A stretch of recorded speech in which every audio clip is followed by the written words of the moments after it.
Good evening, boys and girls. Welcome to that Friday night show. This is that live Friday night show. We affectionately called it TLFNS. And if I can get a sound check, I think I'm good here. How's everyone doing tonight? This is a show where we essentially talk about liberals, the left, talk about how they're illogical arguments, and we make fun of them by turning it to their logical conclusions. And so tonight, we're going to have a more lighthearted topic, and because we've had some really heavy ones, Israel and some other things as well, which very, very heavy in terms of subject nature. But this one is no less, to me, important when it goes for cancel culture and just how we can keep our friendships intact, because this is interesting. This is dealing with Candace Owens and Nicole Arbour. I think she is a comedian. I wasn't really familiar with her. I know she was on Candace's show. And so we're bringing back Kyra, one of my favorite people on this planet. She is going to talk with us because this is actually her idea, and let's bring her on right now. Hi. How are you doing? How are you? I've been better. How are you?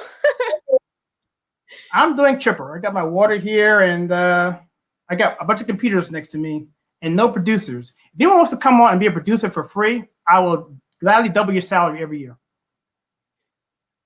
Nice. So I'm doing okay. So anyway, I mean, I this thing here with Candace. Okay, I mentioned to you before, Kyra, that whenever I get an announcement from her on her Twitter or Instagram, I jump right to it because it's something usually important to talk about. And by the way, if you have a comment here, please put those in the comments, and I will get to those. We will address those probably around the second segment. But the first segment, we're going to try to bring everybody up to speed on what's going on here.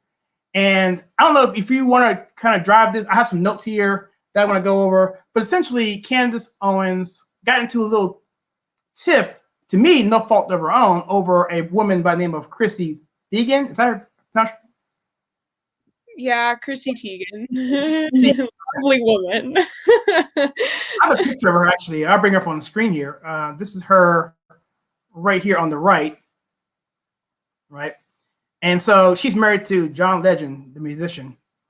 And supposedly, as I was doing this research, I saw so much stuff that she's done in the past, which is really, really nasty, crazy, mean spirit type stuff. And so, do you want to kind of talk through some of this a little bit? Your perspective is what did you think about? I mean, what was your big impression about the whole thing going down, just from overall 30,000 feet level?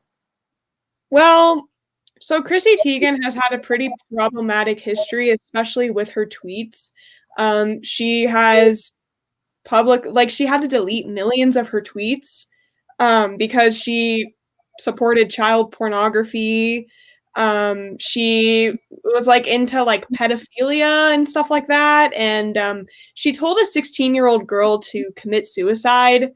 And basically Candace believes that we should have accountability culture, not cancel culture. So if someone's doing something like that, you should not be telling people to go kill themselves. I don't care who you are, where you come from, how much money you make, your political views, your sexual orientation, your gender, your race, etc. Stop telling people to commit suicide, because this is literally an epidemic in our country that no one likes to talk about. And mental health is something that should be a serious thing. And according to Chrissy, she believes that she's just a bully. That's pretty much it. So Candace, as someone who has a child, no one wants their child to commit suicide. That's literally every parent's worst nightmare.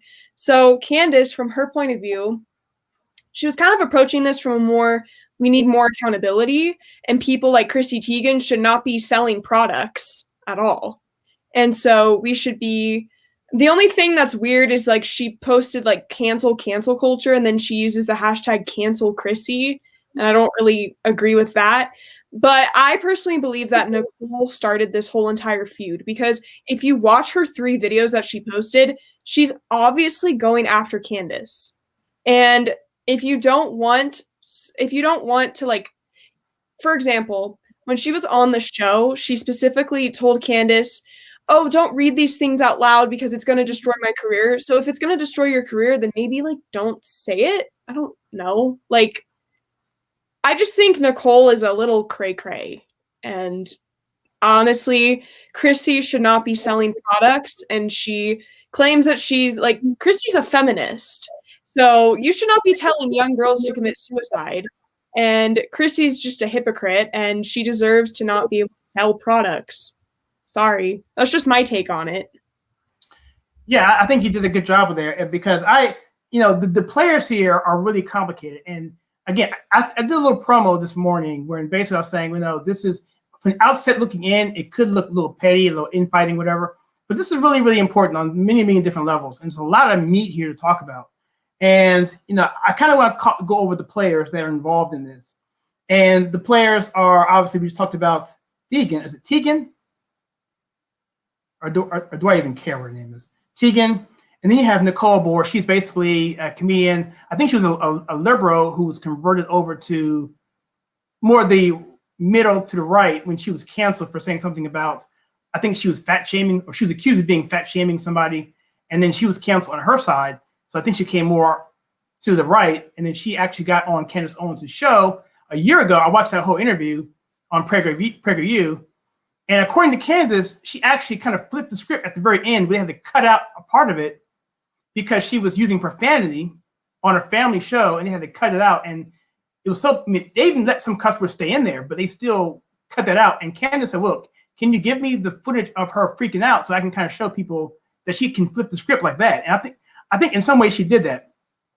And also, I think obviously who Candace Owens is, but the other person, the 16-year-old who actually was, I guess this is the person up here, 16 at the time. Her name is, let me see if I can pull her up here. I think I had her up here before.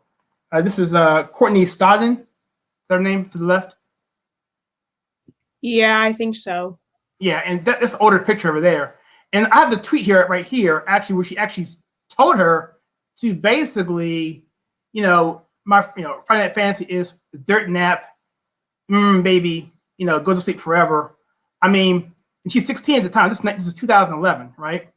And to your point, I actually agree with Nicole in that we shouldn't be canceling people willy-nilly for anything. But even Nicole herself said, if it's in cases of like rape or something really heinous, and it's confusing when Candace did the hashtag cancel Chrissy after saying cancel culture. I get that, and I see where Nicole's point is.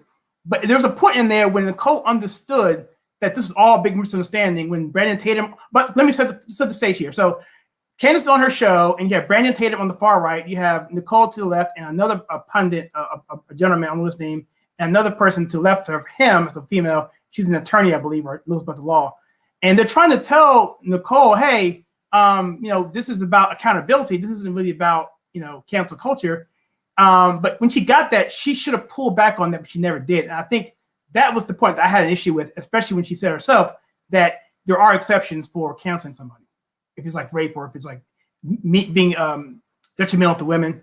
And Candace brought up, hey, what about suicide? That should count too, right? And then this could have been so smoothed over so easily had she just come out of herself and been less prideful, I think.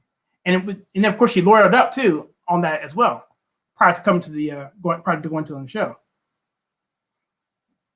Yeah, and honestly, you just should not be telling people to kill themselves. Like, I know Chrissy made an apology and she's like, I didn't actually tell her to commit suicide. I just told her to go to sleep. And I'm like, that's literally still telling someone to kill themselves. Oh, and hi, AJ. And I don't know. I think in general, maybe she should have edited the hashtag better to not say cancel Chrissy, because I think that's where people get confused. But I totally agree with Candace. I mean, telling people to commit suicide is not okay. And that's literally, if someone actually commits suicide, especially in certain states, you can actually go to jail on a felony. So people need to be very careful with their words. And people like Chrissy should not be selling products in big stores. Like, accountability is really needed, and we need people to realize that, like, Chrissy's never going to take accountability for what she says, and she needs to understand that this is hurtful, and this is something that you should not joke around about. Suicide is a big epidemic in our country, and it's not something that you should ever joke around about. Right, and this is really the first time she's done this. I mean, I have some other tweets here where she actually told, I think, let me pull it up here just so I can let everybody see this. I don't want you putting this up there, but just to give some context here, here's a tweet here where Lindsay Lohan, this is in 2011 as well, basically a few more slits on her wrist when she sees Emma Stone. I mean, just really inappropriate stuff. I mean, and then one more I have here, I think it's here, where it's, why is anyone surprised Mariah's having twins? She's just being nasty here. It's not about suicide, but she's basically saying that she's big and she's fat shaming her. And like you said, she's a feminist, so why is she doing this sort of thing? And I guess my big issue really is this, and the whole point of this discussion for me is how conservatives can kind of save face, because I don't think Nicole had a way of saving face and didn't have the skill set or she had a pride issue of backing it, walking it back, when she had plenty of opportunities to just shut up on that panel and say, "Oh, you're talking about accountability. Okay, I get it." And I think they all agreed with her. Like, we're not about canceling people. I mean, Candace even said, "Hey, I was kind of a tongue-in-cheek kind of thing. I'm not canceling anybody, but we should have accountability. She shouldn't be selling products." And it's just the weirdest. It was the weirdest, most uncomfortable thing I've seen in a long time. And then she lured up to have to prevent her from showing clips from the actual interview. Yeah, and then she walked off stage. Like, I remember watching that, and I'm just sitting there like, really? You asked to be on the show. Like, Candace did not have to have you go on her show. She was respectful to you. And like, first off, in a live stream, I believe that everything should be kept off of social media. You should never be posting about other people publicly on your social media accounts. If you have an issue with someone, like, don't put their name out publicly. Like, have a conversation with them. This isn't high school. And Nicole's acting like she's literally gaslighting Candace, which is really weird, because I actually used to really like Nicole, and I used to like how vulnerable she was about her mental health and stuff like that. But you don't gaslight someone. You don't post 3 videos about someone and then straight up gaslight them. And then once you're face to face, like, you can't even defend yourself. Like, the problem that I also had was when I was watching the episode of Candace, Candace was trying to read out Nicole's quotes. And so Nicole started getting mad at Candace, and she's like, "No, that's not what I said. Like, you're taking it out of context." No, like, those are literally quotes from her live stream. Like, go watch her live stream. She literally said those things. And Nicole also, like, cusses like a sailor. So she said something about, like, "Oh, like, you're saying too many cuss words, Candace. That's not what I said." But meanwhile, she literally has the mouth of a sailor. So it's like this woman needs to. She has like a personality disorder. I'm sorry, but like, that was just weird. And then I guess before the show, Nicole called Candace and was like, "Hey," like on a random phone number, texted Candace and said, "Hey, we need to talk." And Candace is like, "Who the heck is this? If someone calls me on a phone number that I don't understand, like, I don't know you, I'm not going to answer." So even if you text me, I just think that's like weird. And then they were talking, and Nicole was like, "Oh, this wasn't about you at all. This wasn't about you." Meanwhile, you're literally indirecting Candace in a live stream. It's just like, it's weird. And then she had an issue with like the live stream being played. And then she said, "Oh, like, if you play this, like, it's going to ruin my career." Meanwhile, like, you took the time to make that live stream. You were saying those things. So like, you don't have a right to say, "Oh, this is going to destroy my career." If it was really going to destroy your career, then maybe be smart and don't say stuff like that. I don't know.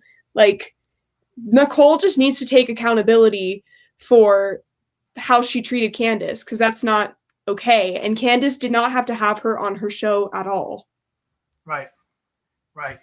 So, but for those who are just joining us, I'm going to try and make this more of a constructive thing here, and not just a rant session against Nicole. I think she's a decent person. I don't really disagree with much of what she said in the context of what she said, but she lied in what she said. So I don't agree with the timing of what she said, because it wasn't true. But what she was saying was true. And I listened to her whole rant, whatever. And her verbiage is, it's not, she's calling people the P word and this is and that and this and that. But I get it. I understand it. But at the same time, I didn't realize she had mental health issues, or she admittedly said that. So that makes a lot of sense to me. So let me just pull back here a little bit. And the reason why this is important to me is because we're dealing with kids and protecting our kids. And she attacked a 9-year-old a while back as well. I mean, I'm talking about not Nicole. Sorry, not Nicole. I'm talking about Chrissy. So let's just go back to the timeline here. So, do you mind me showing a picture of you and Candace? I got a picture of you and Candace meeting. I got it from off your no social media. Can I put it on the screen? Yeah. You know your dad commented on it. So this is someone who has credibility. You've actually met Candace Owens, and there you are. How cool is that? Yes. She's such a sweetheart. She gave me such incredible advice. I was actually going through a really difficult time when that picture was taken, and Candace was super sweet and kind. And oh my gosh, I will never forget that conversation with her. She's the best. I'm sorry, let's try to do that. So you want to kind of share that? Is that something that's personal? Or do you mind sharing? Not what you're going through, but just the experience, and you kind of share what she was like. But anything else you want to talk about in terms of meeting her? She was such a sweetheart. So I was actually going through a really difficult time. Literally right before the event that I was going to, I was like just struggling a lot with mental health stuff. And I was getting bullied a lot in school. Like I just graduated high school when we took that picture. And I was just very confused about how I wanted my life to be. I was just really nervous for college because and so I was talking to Candace and I was like, hey, like you're a huge inspiration to me. So I went up to her with my phone and I literally was shaking when I met her. Like I didn't even know my name at that point. I was like freaking out. So I had to take a really deep breath and she looked at me and she's like, you good, hun? Are you okay? And I was like, yes, I'm sorry. I'm like such a huge fan of yours. And she's like, it's all good, sweetheart. And she took my phone. And I was trying to take the picture and I was like, can you take it? I'm sorry. I'm like shaking. And she's like, do you guys know how to use phones? And then she took the picture and then she handed the phone to me. And I was like, I just want to say you've been really helping me through a very difficult time right now and a very confusing time right now. And I just graduated high school and I'm really nervous for college. Like, do you have any advice? And like, she basically told me, she's like, oh, like, don't worry what people think of you. She's like, just be happy. And things will come to you. Don't worry about the future and stuff like that. Just like focus on right now. So it was like really cool talking to her. And that's basically it. And then it was the day after she spoke. So she literally voluntarily went downstairs to have a free meet and greet with everyone there. So she was such a sweetheart. Wow. Free. Wow. I've been to some high dollar meet and greets and you got to pay a premium. That's good. That's awesome. And I'm glad you brought that in there because a lot of people forget that she is, I never met her, but I'm glad you've met her. So I kind of met her through osmosis through you because people forget, these people, the ones, they're people and they, hopefully the good ones care and they are genuine. And it seems like Candace it was that towards you. And so I'm going to bring up this other person here. And this what the whole thing started here. This had nothing to do with Nicole Armand, who's Arbour. She's the comedian. I don't have a picture of her here, but it all started with this lady here on the right. She's married to John Legend. This is your Chrissy Teigen. Okay. And she's this, I can say honestly, and just without any doubt, that she's a horrible person. This person on the left here is Courtney Stodden. She bullied her when she was a minor. Basically saying, go kill yourself. I got tweets here talking about that. And so what Candace Owens did was she said, look, I'm going to call this person out because she said several tweets and several times where she's bullied someone. I just showed 3 of them here. There's many, many more. I'm going to call her out because we need to have people held accountable for this. And so in doing so, she had a hashtag cancel Chrissy. Okay. And I think that is what got Nicole upset. Nicole is a sort of conservative, former comedian, former leftist, now whatever. She was canceled. Now she's kind of on the right. She got upset by that and then went off some rants and basically say you can't cancel people because we're Christian, because we're conservatives. And I brought up a little thing here. I'm gonna bring up a little thing here of how I think this went down. Number one is all right. So we have hashtag cancel Chrissy actually equals accountability. Okay. And so next we have, Arbour said, well, conservatives don't cancel. Okay, that's her position. All right. Then we have a situation where Arbour said that unless there's rape or abuse women, you can cancel someone. She mentioned that twice in her little live stream, and also in the actual panel discussion. She mentioned it. She admitted it. So there are times when you can cancel someone when it's serious enough. And so then you can tell I'm a programmer, right? So the fourth one is if one equals two. So if the first one and the second one are true or equal, then still three should apply, right? You know what I'm saying?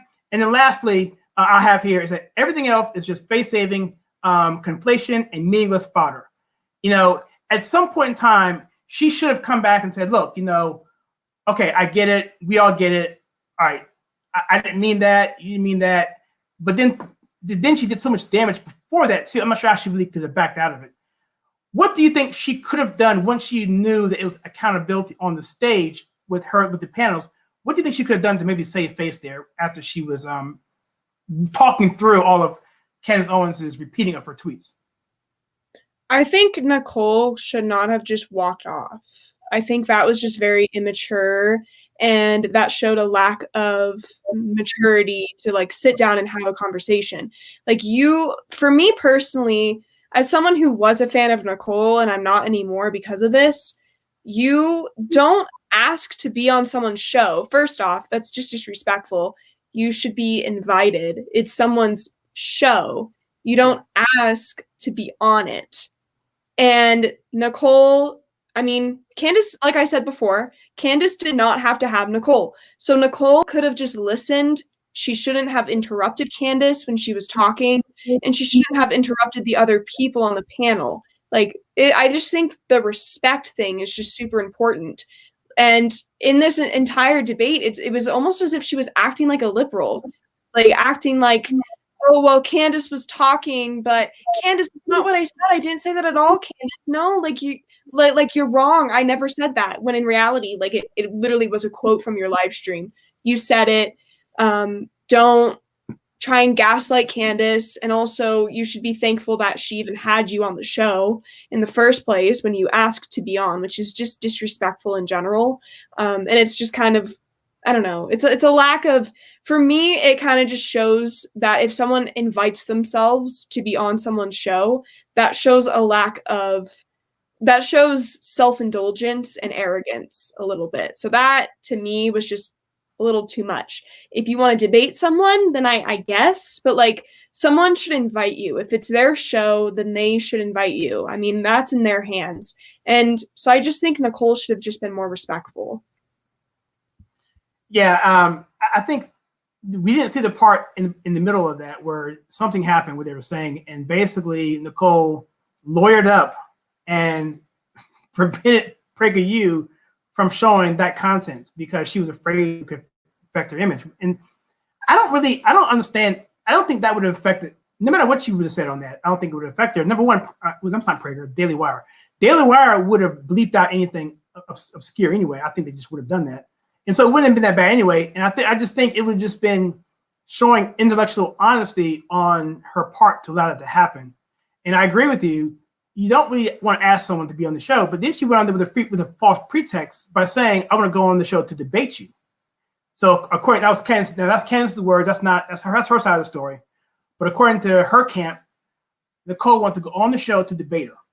And then when she got on the show to debate her, she couldn't even use the clips in dispute, nor could she read them a transcript of the thing. So how could you possibly have a discussion when you're not even allowed to enter any evidence into the discussion? So, and I think this is a good example of what we can do to salvage our relationships, because I saw the first interview that they did a year ago, and they got along very well, and I thought it was a good conversation. I was loving Nicole, and you can see the reason why it's personal to me, because I got a bunch of friends I've lost. And even before, in the prep time, we talked about this before we went on the air. I mentioned to you, I've lost a ton of friends through, not just through Trump, but mostly through Trump, but even before that, and sometimes as conservatives, we feel isolated, okay?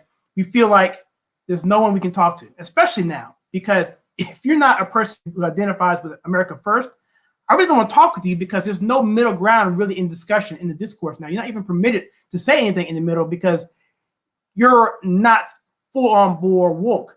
And to me, that is just ridiculous. So as conservatives, I feel, have a more propensity to have mental health issues because we're isolated, because we don't really have people we can talk to, family members that we've, that we've grown up with, friends that we've done with. I've had people that I've actually been canvassing on the street back in not 94, but in 2004, where we were literally chased down by people because, because get off my lawn, whatever, because we're trying to do stuff for Bush campaign 2004, even McCain, Romney, all that stuff.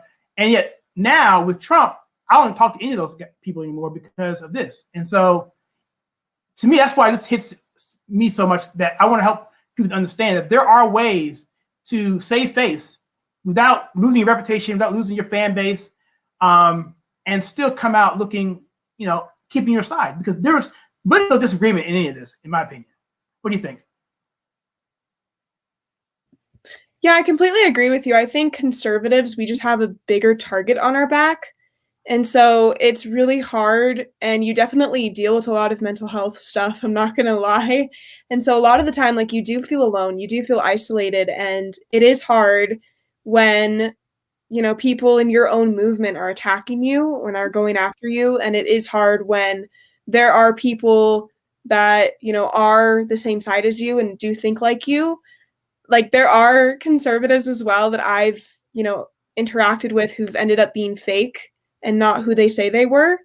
Like, they put on a totally different facade in front of, like the camera or on social media. And then when you talk to them face to face, like, they're completely different. So it's like, or people just don't have the best intentions for you as a conservative, and like, you definitely lose a lot of friends. So it definitely, like, this drama does hit close to home because it is something that as a conservative, like, you do unfortunately have to relate to, and it's sad. Yeah, it really is. So do you know what's actually happening right now with this? I know because I watched the end of her video that she took down off of, I guess, Instagram. And I know Candace had a Daily Wire showing. And do we know where this is left at right now? Is this, because I know right now, Nicole's being just totally decimated on Twitter. I mean, she's just being destroyed because that clip is still out there, and I think she deleted the other two, or maybe all three of them, but they're still out there. And now they're bringing up other stuff in the past which she's done, which hasn't been 100% truthful as well. So now, do you think that she will be able to recover from this? Do you think she'll just be fine, or do you think a lot of her base was basically conservatives, or was it basically liberals, or what do you think is going to happen with her in terms of her? For me, I just find her kind of hypocritical, so I don't know if she'll ever come back from this. I know for me, I won't be following her on Instagram again anytime soon. I personally, I love Candace so much. So when I saw those indirect videos towards Candace, I felt like I was being attacked a little bit because I relate to Candace a lot on so many levels. And Candace is just such a huge role model and inspiration to me.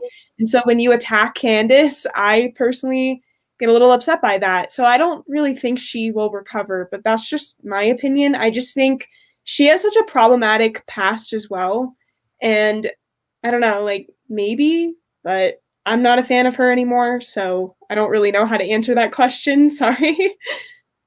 Yeah, I guess I was just wondering because for me, I've been before I've met you on this channel. I have been a huge Candace Owens apologist. I admit that. But even with this, I try to stay neutral as much as possible.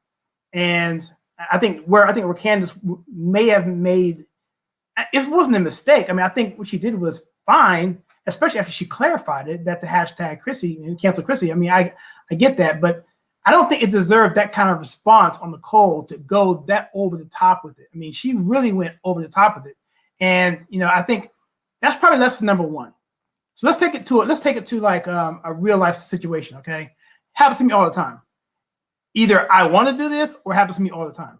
I scroll through something on Facebook and I'm like, wow, that triggers me. And mentally, that makes me upset. So 9 times out of 10, I don't comment on anything. So I just don't comment. And I think that's the thing. Or when you do comment, and sometimes in the past, I've commented like really and I rate kind of thing. It's really, really not a good thing to say. And I get it all out and I erase it and just put, okay, cool. And just, you know what I'm saying? So I think that's something that I've learned over the years. And so, but what happens to me is I'll get that all the time where people just essentially are about to ruin a friendship. And so either I don't respond or I block them, because if I do that, then at least it will stay in time where I will at least, the last thing they ever said to me was something like that, but it never got any worse. And so after the election, a lot of people were saying some dumb stuff about Trump after the election. I blocked every person I could possibly block that I actually cared about, because I didn't want to give myself an opportunity to have to blast him, you know, in front of everybody and then totally ruin the relationship. So is there anything that you do in your past that you've done, tools that you've come up with to help you cope with that sort of thing? Because I know you get a bunch of it, way more than I do now, it seems like. Most of the time, I don't really. A lot of people that I've noticed recently have been kind of commenting on my pictures. Like, they message me and they tell me, they're like, you post a lot of pictures of yourself, like you want attention. And it's mostly like from people who I don't really care about what their opinions are. I'm going to be honest. And I've been through situations where I have really liked someone, or I have been friends with someone that I like, people that I was just super close with. And sometimes I wake up and I'm like, why am I friends with these people? They make me feel bad about myself. They don't make me feel good. I stress out all the time about like talking to these people. There are also people who are just very negative. Like, I get a lot of messages from people all the time about like just like negative stuff. And that gets to you when you're on your phone all the time and people are messaging you such negative things, whether it's about their life or in general. Honestly, there have been situations where this is going to make me sound like a mean person. I hope I don't come off that way. But there have been situations where I've talked to people and they have literally, like, I'll literally wake up in the morning and I will look at my phone and it's like I don't recognize some people. Like, it's like people have this totally different personality, or I just don't want to be friends with them anymore. That sounds really mean. And then I like block them because it's like, I don't really want to be friends with people who are confusing or who make me feel bad about myself. And I feel like a friendship or just anything in general, whether it's a romantic relationship or friendship, I unfortunately kind of struggle with confrontation sometimes with people, especially those that I care about. So I kind of don't even respond sometimes. So like the tools that I use is like I block people, or that sounds really mean. I block people or I don't respond to their messages. We did a live stream. I think the first one, or second one we did was dealing with toxic people. Go check that one out. We did actually turn into a game show, Family Feud, and did some. That's actually one of my favorite ones because a lot of work put that together. I want to do that for this one too, but we talked about toxic people and you talked about the tools that we use as well, and blocking them was definitely one of them.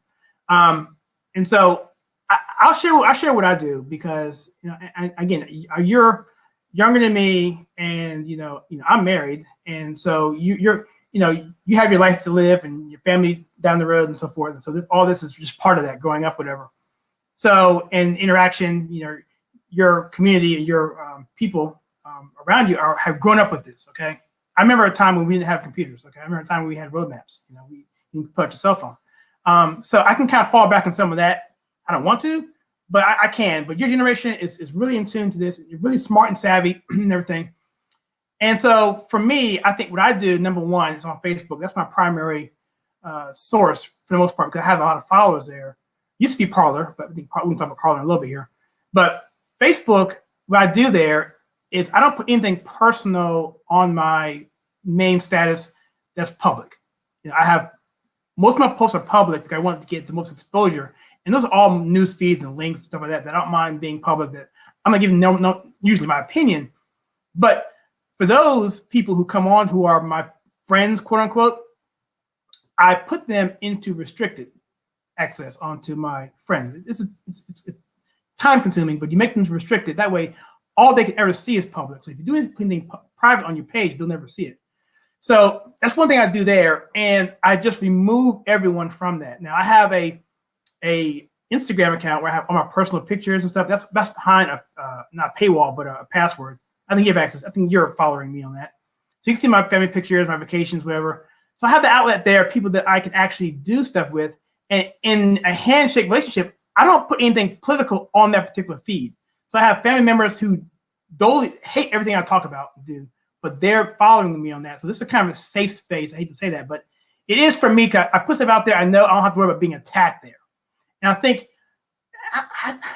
I'm going to get canceled myself by conservatives calling for a safe space. But it's almost, I almost need something, a sanctuary, to not have to worry about the crap. You know, I'm not going to get an instant message in that particular channel because I know everyone there. I know them, so I kind of keep a bubble around myself. And I think it's just a healthy way of doing it. What do you think about that? Is that a good approach, or do you think that's kind of crazy? I think that's a good approach. I think for me, I'm young, so I make mistakes. And another thing that I do is I don't argue with people over text.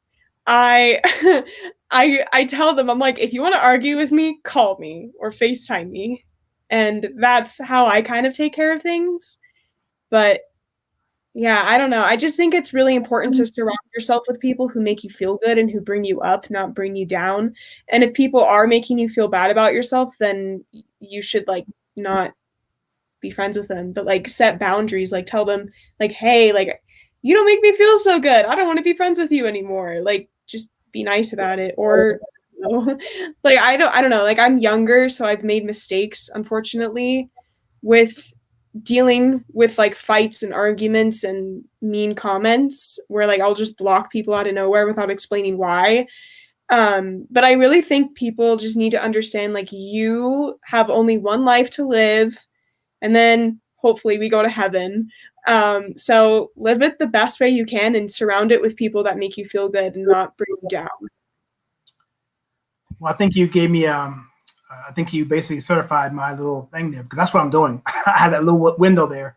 It's not much, but because everything else I actually am open, and particularly for me and for you, because you've done several videos on gun control and other things as well, where we have to go into an area, we have to research stuff and dig up stuff. Like these tweets here, it didn't make me feel good to dig up these tweets about her trying to tell people to commit suicide. It's just, after a while, you do enough of these videos that I do, it just becomes a point where it's like, it does wear on you, which is one of the reasons why I want to do this show on Fridays, because it's Friday, everybody's in a good mood, and I thought that it would be a more light topic. You know, I use purple in my colors here. It's not serious as much, but that's why I have this show here, because this is something to kind of outlet for me to kind of, you know, have some healthy discussions with people that I care about. So I want to just comment here real quick.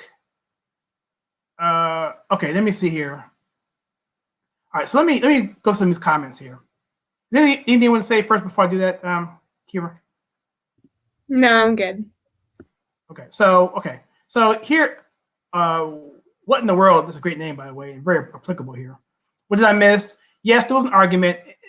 Long story short, Candace Owens was basically saying to cancel a person named Chrissy Teigen, who was, you know, being nasty, a 16-year-old. She was telling her to kill herself. It was a long time ago, and Nicole disagreed with her approach. She thought we shouldn't cancel people, but Candace was saying, no, we shouldn't cancel people. So it was a dispute there, and there were some personalities going on there, but I think it was all pretty much on Nicole's part, because she basically wanted to get on the show to debate, but then when she got on the show, she basically was playing it off and gaslighting, saying, I didn't do that, and it was just that kind of thing. It was kind of, but the overall picture is, you know, how do we handle situations when we know we're in the wrong and still pull back and save face without losing relationships?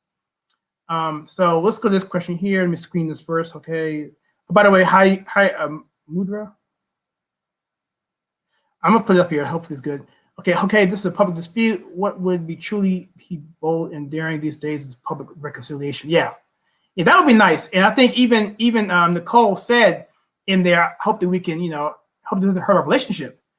So I think really there could have been some mental health issues going on there, where she just totally oblivious to the whole thing and the timeline. She was getting out of sync, and she was, I don't know, but it was not a good way to maintain a relationship with anybody. So this guy here, A-Team here, says, I only post on YouTube, so rarely see replies, texts, and friends, no Facebook, Twitter, etc. Twitter is the Wild West. It is a cesspool, man. YouTube's bad, but YouTube's got some checks in there you can do, but Twitter is just the worst, man. I don't even go on Twitter. I'd rather stab my eyes out with forks than go on Twitter.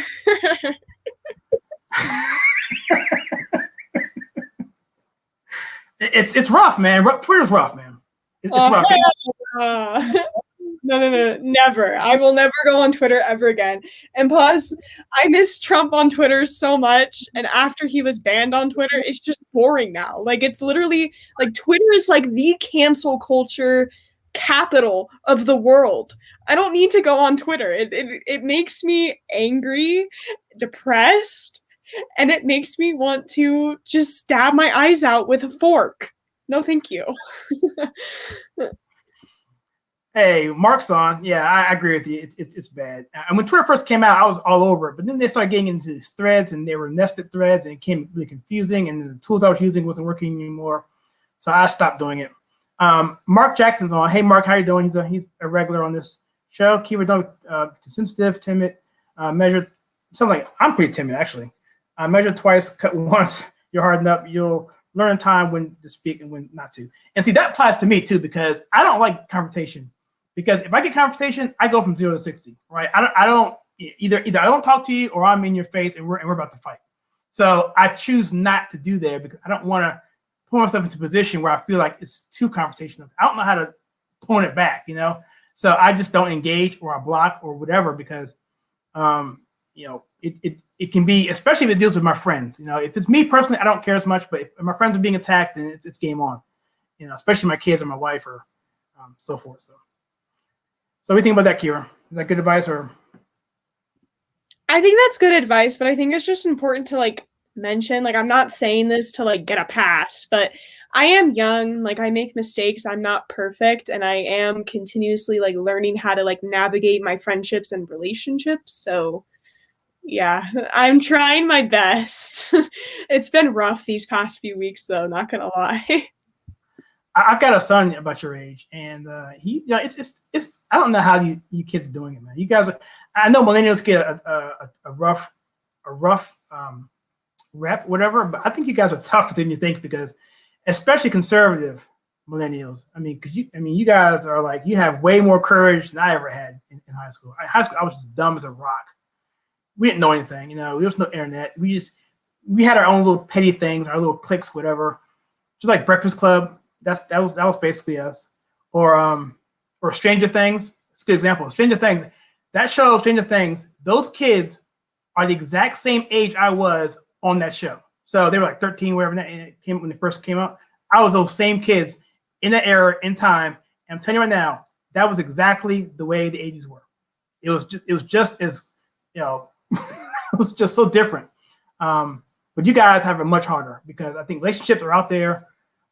Etiquette isn't always out there, and you're bombarded with this cancel culture and this threat. If you look at someone the wrong way, I mean, you've been getting death threats, and you're in college. You can have people move their chairs physically away from you in a class.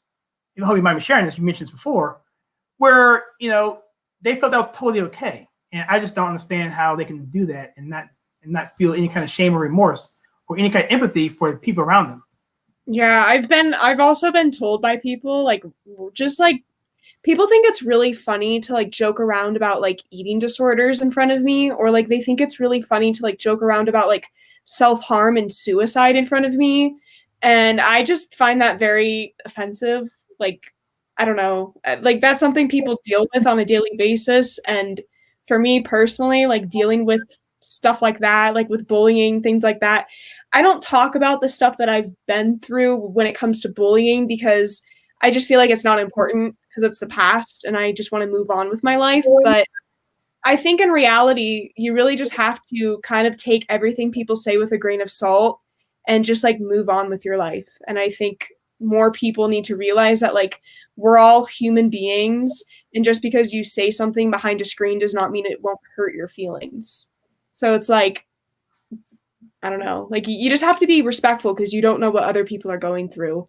And it's like not okay to joke around about things that people have been through. Like personally, I've never struggled with an eating disorder. Like that's not something I've struggled with, but it's not okay to joke around about that stuff with people at all. And it's just like really immature. I'm just really disappointed with most people in my generation because I'm just disappointed with how crude and immature people can be in my generation. It's just like sad. I don't know. I feel like, I don't know.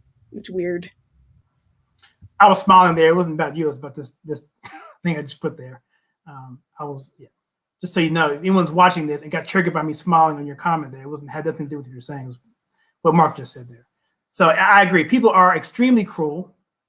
But you know what? We were cruel back then too. You know, in fact, if I look back on it, you know, I was being called, you know, the N-word many, many times growing up by white people.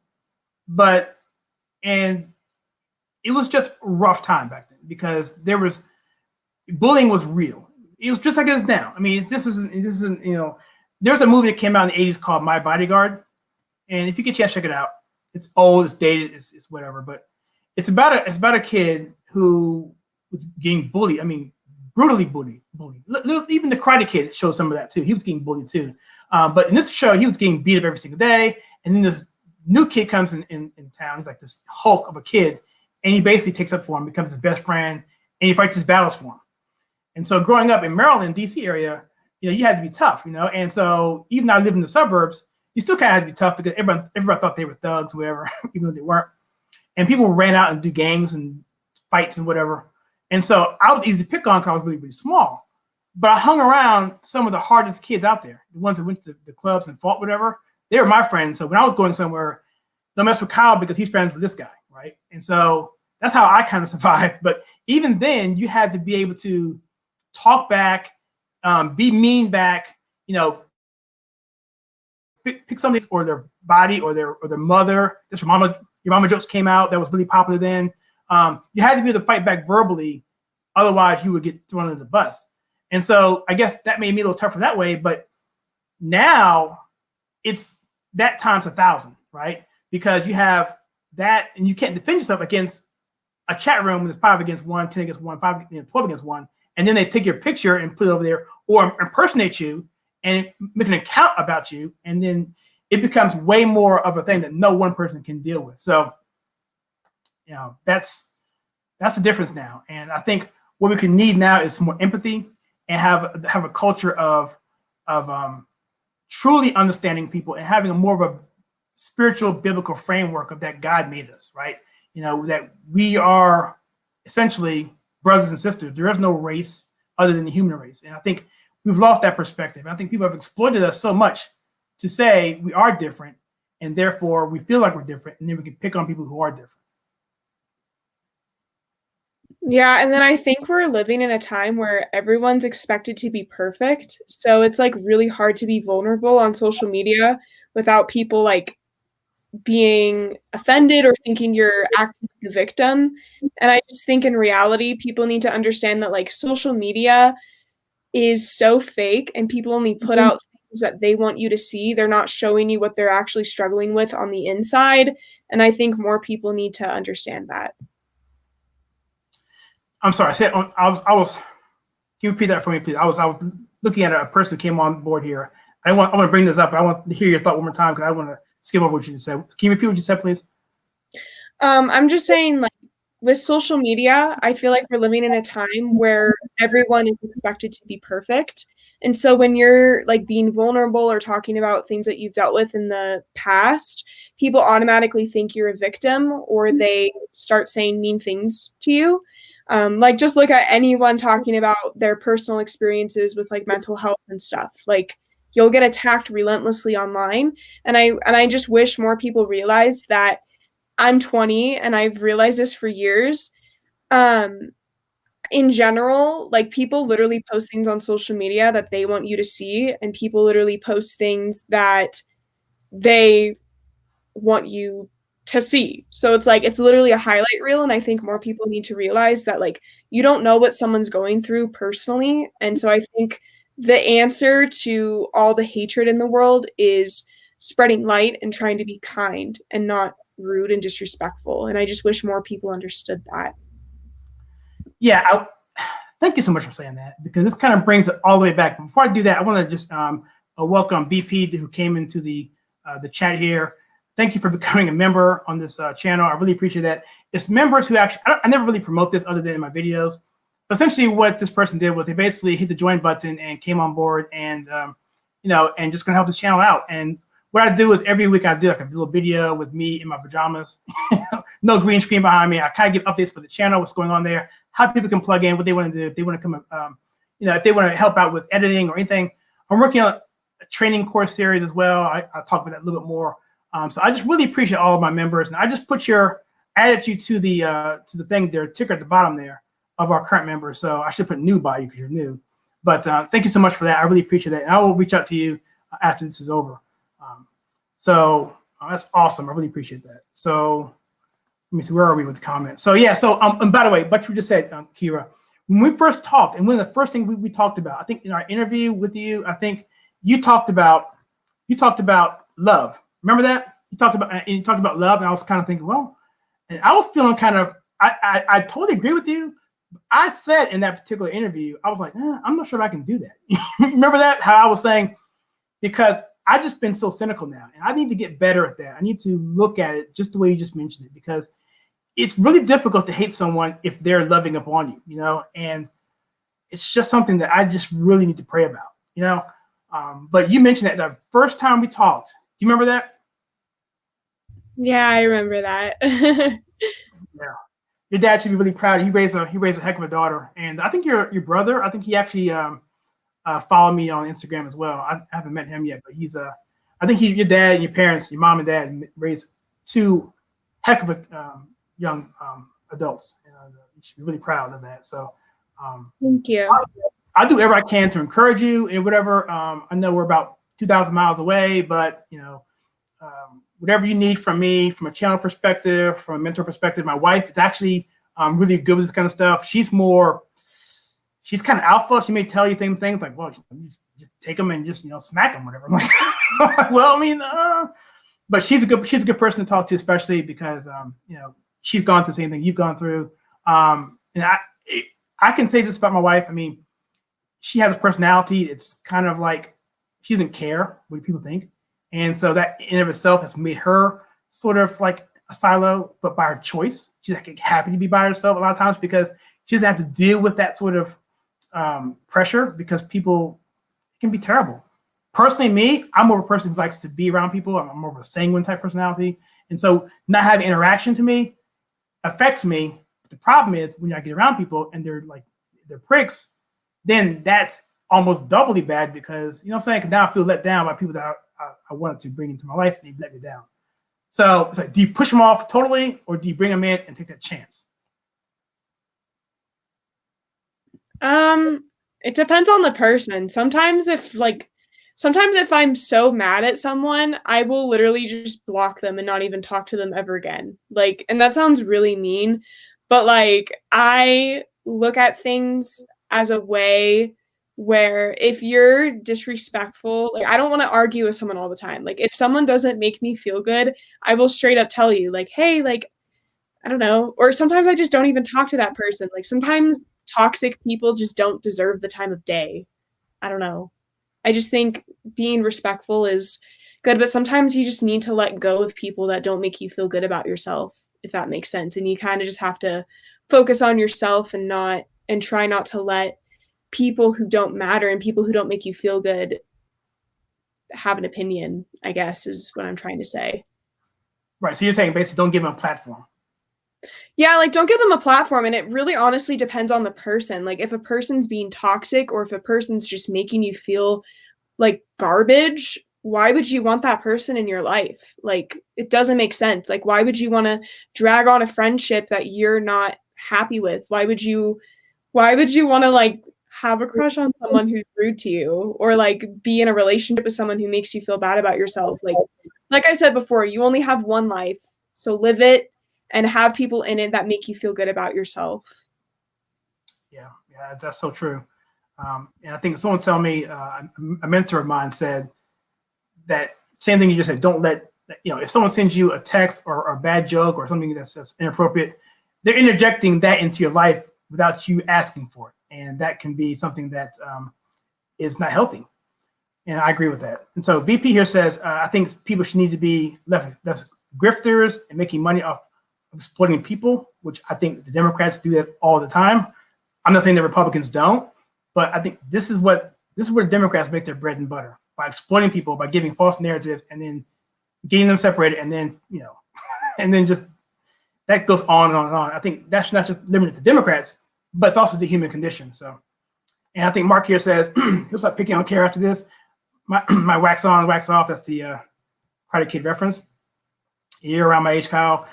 She'll get there quicker than we did. Yes, absolutely, because she's probably smarter than we are too. That depends on people's culture. Being bullying, I'd be a danger for the community. What does that mean? A danger for the community, I guess. I think he's saying it would be a danger for the community. And also, hi, William. He's my Facebook friend. Oh, cool. Cool. Hey, he's from Colombia. Hi. He's the best. He comments on literally everything I post. Like, the dedication this guy has to supporting me is incredible. Thank you, William. You're the best. I don't know if his real name's William or David, but yeah, I think he deserves a shout out. So thank you. He's the best. Yeah. That's the thing. We need people who, I like to encourage good behavior. And so I want to reward the behavior that I want. So by calling people out and reading their comments on the air, or shooting them a shout out, or just replying to whatever, I think that encourages that. That way you get more of that than you get the other stuff. So VP says she's been a fan for a long time. I think I have seen you on as well. Yeah. Absolutely. I think you've commented a bunch on stuff. Because I go through all my comments and I try and comment on everything with just the person's name and then the comment. But I also try and put a spreadsheet of people that are, that I like, that have been supportive. Because I want to make sure that when I see their name, I remember them. So I have a little spreadsheet that I keep track of that. So I do remember you, VP. Thank you. And Mark, of course, he says, I wish you guys were right. I wish you guys were right on the love stuff. Deal with the South Side in Chicago for 22 years. Mark is funny, man. Mark's a funny dude. Yeah. Unfortunately, yeah. I've been to Chicago 3 times. You been to Chicago, Kyra? No, I don't really plan on going to Chicago. Sorry. Chicago freaks me out. Yeah, I got a story I can tell you offline there. It's not applicable over here, but I like Chicago, but this is like 5 years ago. It's a lot different now, I think. So so we're the state where good guys have much worse than the bad guys. People, that's the truth. Damn right, let's start. Oh man.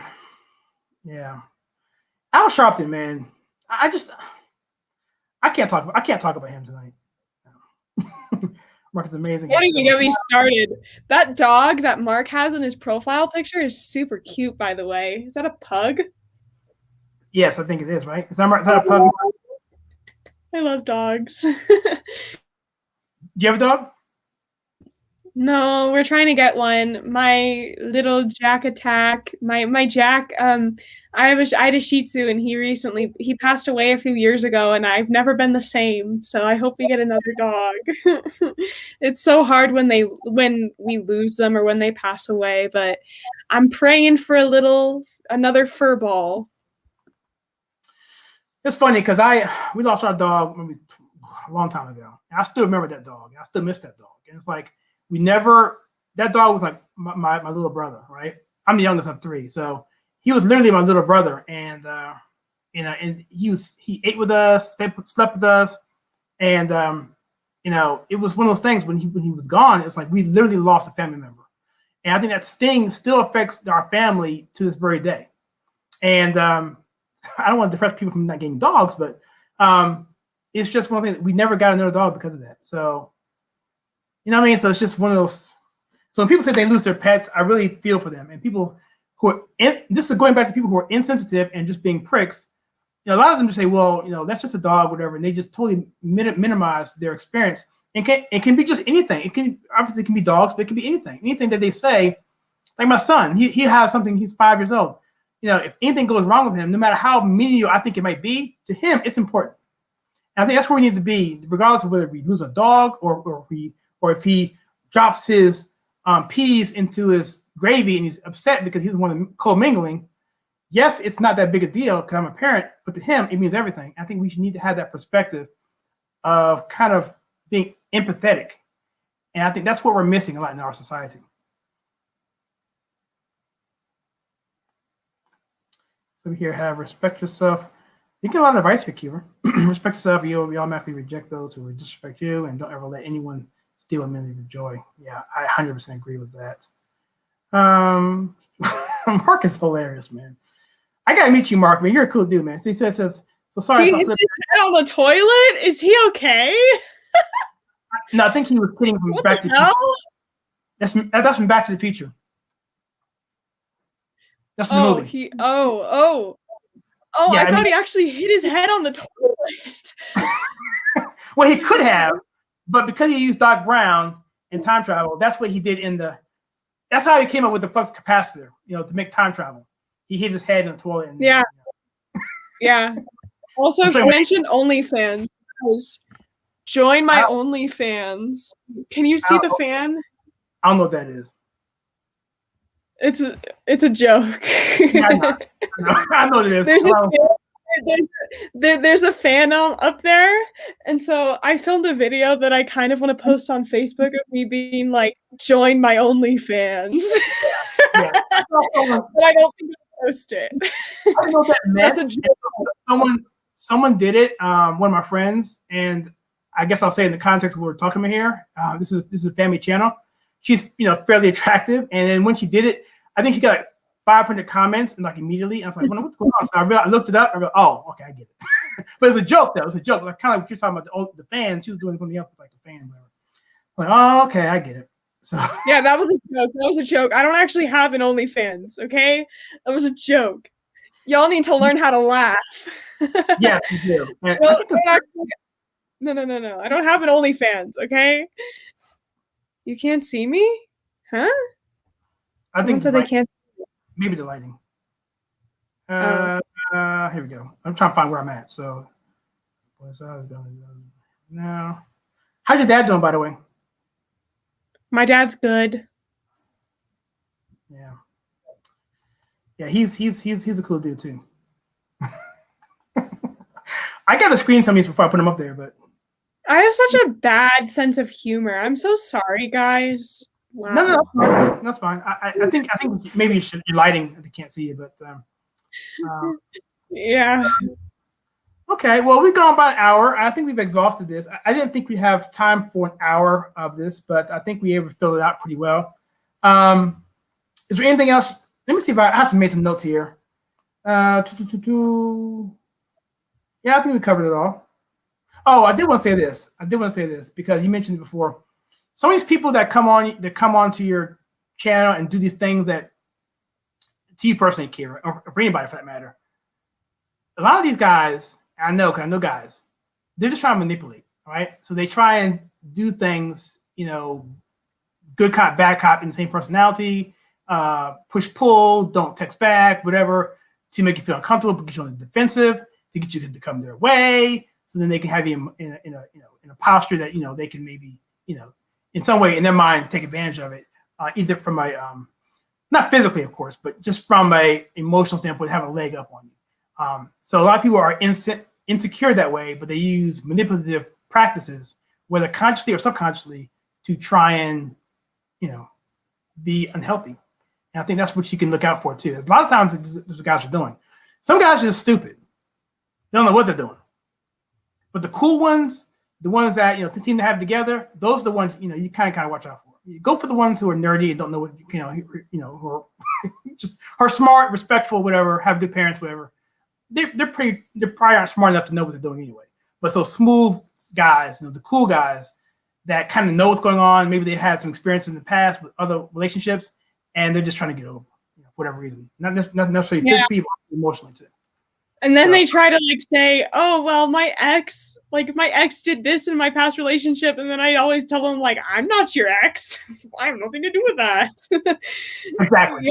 So it's I don't know. I just feel like more men watching this, and I hope I'm not hating on men, but I hope they learn how important communication is. Because if a guy is confusing or sends me mixed signals, I'm immediately turned off and I just want to run.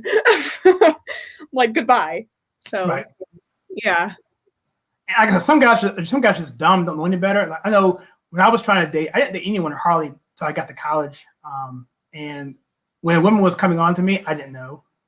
I was oblivious. I mean, I'm a computer programmer in the lab most of the time, and my idea of a date was to help a person with their homework assignment, right? So I go into the lab, I do my program, I get it done first and print it all up, and then right before the deadline, the lab would be full. We lived in the lab, and so all the hot ladies, whatever, I would say, you need help with your homework. I take the program and I would help them out, and that's my kind of way of. But it was never anything more than that because I didn't know how to talk to women, right? So those are the kind of guys that I kind of want my daughter to be with, right? These Rico Suaves, he's an 80s guy, whatever, nice guy. That's gonna be a problem, because those guys are gonna come through me, you know what I mean? And they ain't gonna like it. So just fair warning for anyone trying to date my daughter, just so you know. Oh yeah, I feel bad for my future boyfriend that has to date me because my dad is scary when it comes to boys. Oh my.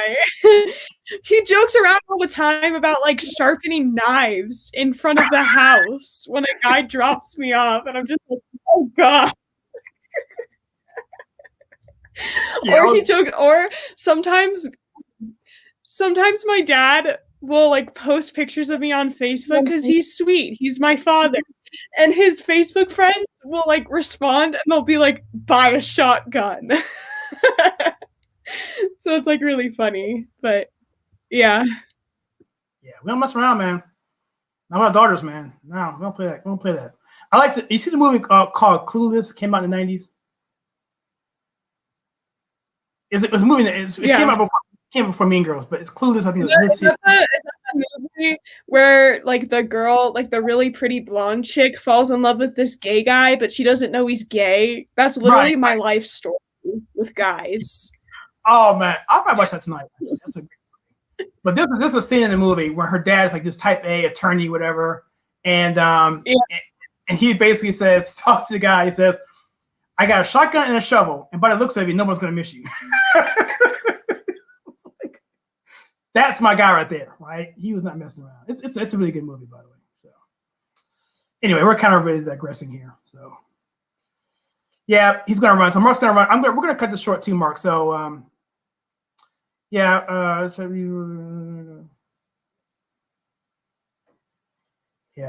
So yeah.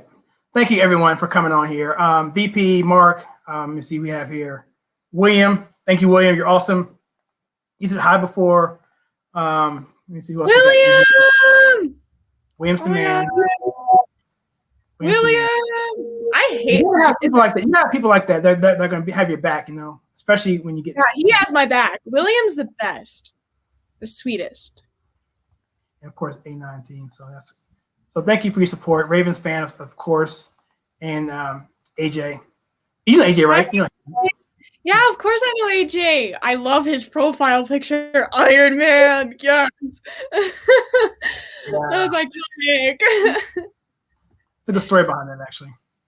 Yeah. All right, cool. So, all right, let's just, I think we can wrap this thing up. So, Kyra, can you let everyone know where they can find you? Any closing words or arguments or any discussion we talked about? You can find me on Parler. My Parler is at Kyra Bolby. My Instagram is at real Kyra Bolby, and my other Instagram account, in case Instagram decides to delete me because they're communist, my other Instagram is Kyra Marion Carol Bolby.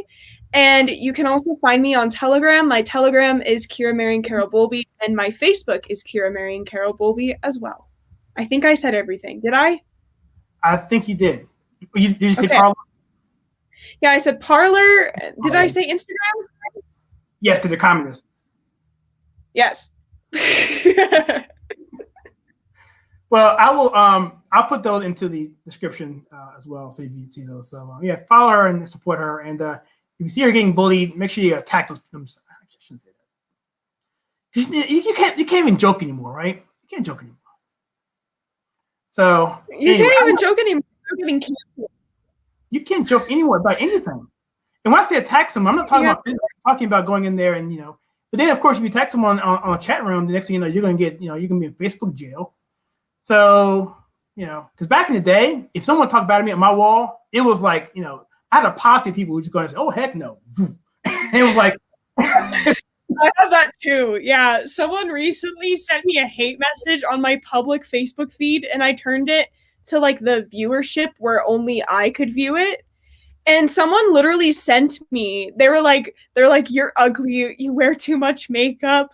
And a bunch of people just started attacking this poor guy that commented this. So like, holy crap, I have fans now. Yeah, that's kind of cool. And you kind of sit back. You kind of sit back and just watch it, right? You don't. It's like, should I stop this or should I keep going? So. Yeah, it's kind of funny, but it's also scary. It's like, what? Yeah. Yeah. Okay. Well, cool. That's awesome. That's awesome. So, okay. Well, then that's it. You know where you can reach me. Thank you, everyone, for coming out here for that live Friday night show, and I hope your spirits are lifted, Kyra. I think my spirits are lifted. I'm gonna go watch Clueless, I think.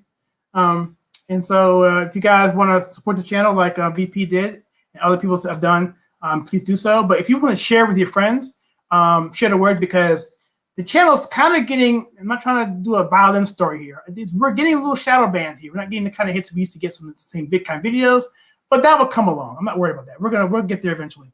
But that's what I'm saying. Sharing with your friends and supporting us that way means more than anything to me. And in your prayers too, it's really the biggest thing you can do for me. So with that, I'm going to stop this session. Thank you so much, Kyra, for coming out here. Hopefully we can do this again whenever you can. You're welcome here as much as you want. Unlike Christine Teigen, you can tell me when you want to be on the show. You have that pass to do that if you like. So okay, thank you. I want to know. Are you filming? Yeah, sure. I mean, if we can do it, we'll do it. So I have no problem with that at all. So anyway, thank you all for coming on to the Conservative Take, the Live Friday Night Show, and thank you, Kyra, and everyone else. And we will check you guys out next time.